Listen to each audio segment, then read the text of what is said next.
دغه ویډیو دغه پروګرام چې کوم دی دا د الله تعالی د کور لپاره د الله تعالی د رضا لپاره شیر کړئ، ځان سره مخکې کېدی شي ستاسو په دغه شیر کولو باندې داسې څوک ستاسو په ایډو کې په پیجونو کې داسې څوک چې د جومات سره امداد وکړي. جمعتنا جنتنا زایکړما خدمتنا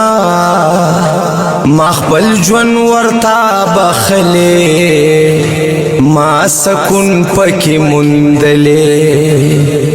بسم الله الرحمن الرحیم. السلام علیکم ورحمۃ اللہ وبرکاتہ. مرګور ابتداء حساس په خدمت کې حاضر یم او راغلی ما د میر باچا جی صاحب مرحوم جمعات ته مولانا سیف الاسلام صاحب پکې دلته کې امام دی او دا جمعات چې کوم دی دا د اډې جمعات ته مین بازار دی د عیدګاه سره خواته دی. کله کله جنازې شي په دغه جنازو کې مکثر مونږ پکې په خپل منځونه کوو نو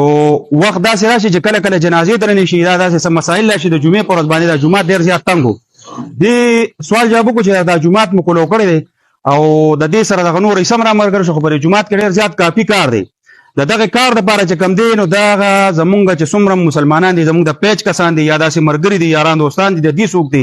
چاته پته نشته بروډ باندې سړی تیریږي را تیریږي چاته پته نه دغه ټولو خلکو لپاره دا یو اپیل دی د امداد لپاره چې دغه جمعات دې ټیم کې په دې کې انتخابي ډېر زیات کار دی او دغه کار به ان شاء الله تعالی زمونږ استاد په امداد باندې کېږي ځکه چې دا جمعتونه د الله تعالی کورونه او دغه الله تعالی په خپل هغه ته وسیله جوړي. داسې خلک په دې پیجونو کې ناشتي په دې کورونو کې دغه خبره بار بار کوم چې غیر دې خبرو پته مې چې رقم ځای بچته جمعات یا به کونډه رنده یا بچته یتیم مسکینی یا بچته مدرسې دار چې خپل یو سوچ جره څوک سره امداد کوي څوک سره کوي نو دې ته الحمدلله داسې خلک ناس چې غي پینګي نه وته بیا او غي بیا نمبر غواړي یا دغه غواړي چې به دې سره موږ امداد وکړو. نو دغه د مولانا سیف الاسلام صاحب نمبر بتاو سه پسکرین باندې ښکاری 0311 92 083 0311 92 083 دا د مولانا صاحب نمبر دی. په دې باندې باقاعده یې پیسم ده د جمعات د دې ټیم کې د خپ کافي امداد ضرورت دی ځکه چې دا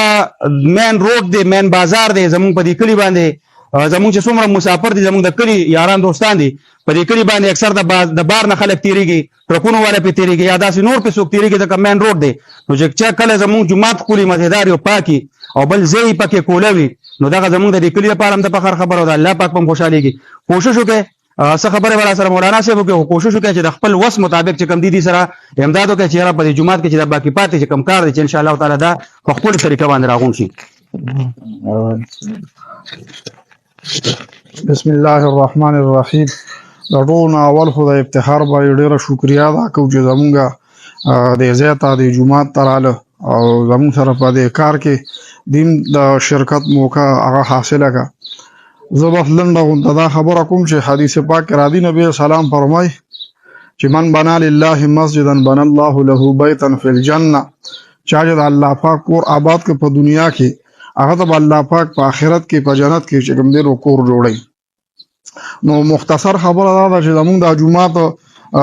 یقینا چې ډېر تنګ شوی دی په مونږ باندې په جنازو کې په دې کې ډېر راشي او دغه رنګ د اختر سیزن را روان دی نو بیا دلته کې اختر کې میلې او پاکي عیدګاه سره نو بیا ډېر خلک راځي نو سره د وګونه کافي مغم خراب ده نو موږ دغه اوچت کړی د جیره په دې جمعات کې زموږ د کارو شو د حالم کولو شو د وګو د سیستم د خواراوړي نو یقینا چې زموږ د پاره به ډېر ښکار شي او د خلکو د عوامو د سہولت د پاره به شي. نو په دې باندې خرچه تقریبا ډېره زیاته کیږي. سامنے اګلکار نه تاسو کو چې را په دې با سیخ سیمټ سونه لګي نو راته و چې تقریبا 25 من سیخ په دا غواړي او 90 95 پورې بدا د سیمټو بورې لګي. نو الله تعالی دې موږ ټول مسلمانانو ته دا وسو توفیق راکړي چې په دې کې امداد وکړو نو کوم بایو چې موږ سره په کوم صورت حال کې په کوم دغه کې شکل کې موږ سره امداد کول غواړي نو دغه زموږ نمبر هم شته دی په خپل مراد لې شي په خپل یو سیز اغستې شي. الله تبارک وتعالى موږ ته دا یو موقع راکړی دا او یقینا چې د مسلمانانو د لګي پیسې راټول شي او په جمعات کې ولګي نو دا زموږ د لپاره قابل فخر او قابل عزت ان شاء الله. جزاكم الله خيرا. دغه کوشش وکړئ که څوک نقد ورکوي یا ایزي پیسې کوي که څوک د چاره سیمټ وسکي څوک سیمټ را لګل شي څوک سیخ را لګل شي ما بار بار ودا سه خلک شته چې الحمدلله غي په کورونو کې ناشتي د دې خبرو پته مې چې کم ځای بداسي جمعات او یا پستر کو باندې خو لګي یا غزه وته مناسب کاری وغي سره امداد کوي